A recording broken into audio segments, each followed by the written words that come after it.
Countdown to 25 Days of Christmas is on. Yes! And the biggest adventure. Countdown to 25 Days of Christmas.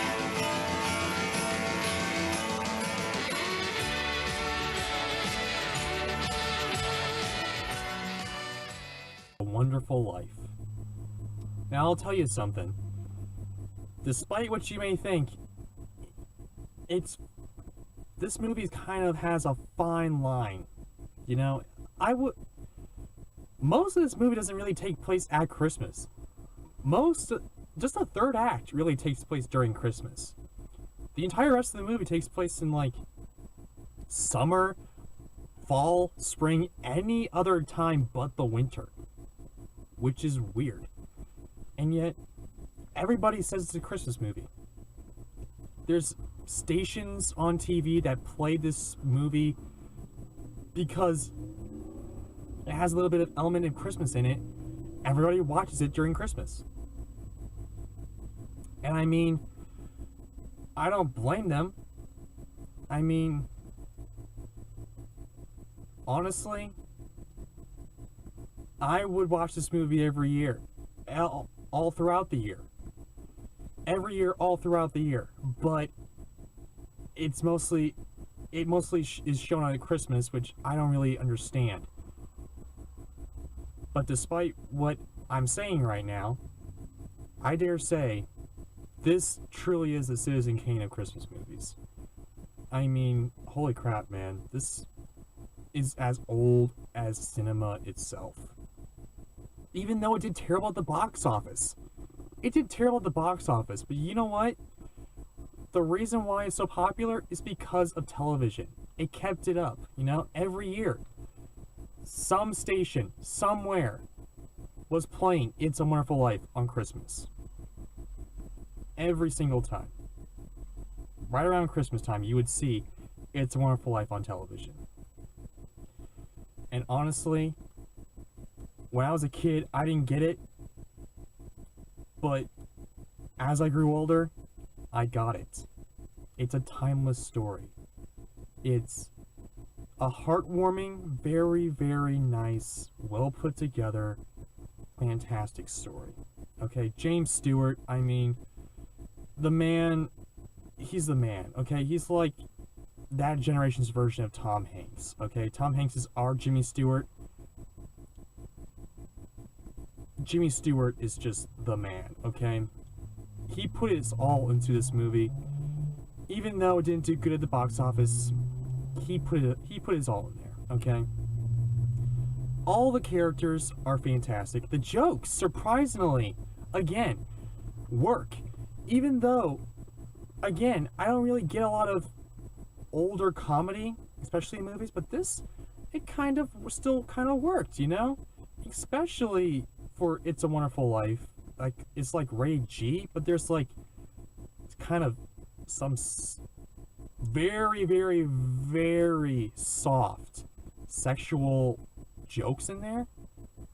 Like, a married guy was watching, like in the beginning of the movie, there's like a married guy who's watching a kind of like a sexy blonde woman walk by.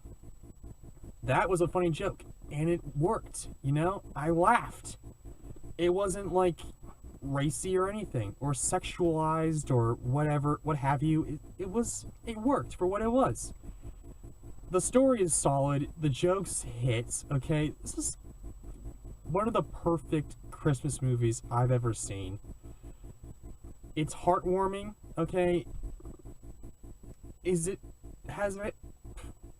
anything to do with Christmas? Not that much. I mean, the only thing it really kind of has to do with Christmas is kind of at the very, very end, where Jimmy Stewart just shouts, "Merry Christmas! Merry! Merry! I love you, Merry!" You know? I mean, other than that, and them saying "O Tannenbaum," I guess, at the end, or "Auld Lang Syne," I guess, at the very end, it has nothing to do really with Christmas. But I believe the reason why it's shown at Christmas is because it's so heartwarming, because it's a timeless story.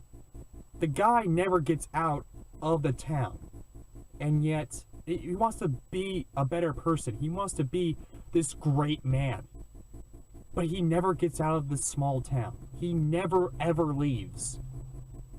And yet through everything, he, at the very end of the movie, you see, because he was a great guy, he did become greater. He did become a big, upstanding citizen. He became the richest man in town.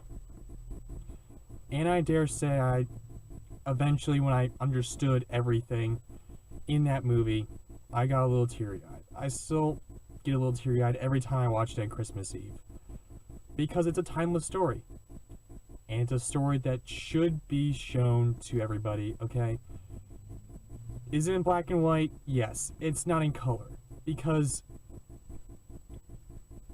it shouldn't be. The reason why it's a classic is because everyone has seen it in black and white on television. Not even in theaters was it shown in color. It was shown in black and white. And they respected that tradition up to this day. They haven't colored it to this day. So, I highly recommend this movie. I would be very surprised if you haven't seen this, okay? If you haven't seen it, please go and see it. It is beautiful, fantastic cinema, okay? This is a Christmas movie that defined every Christmas movie ever. Came out in 1946 before Miracle on 34th Street. And by far, it had the greatest impact on Christmas cinema ever. Okay, I believe it was probably the first Christmas movie ever. So yeah, check it out. Watch it during Christmas Eve. It'll blow your socks.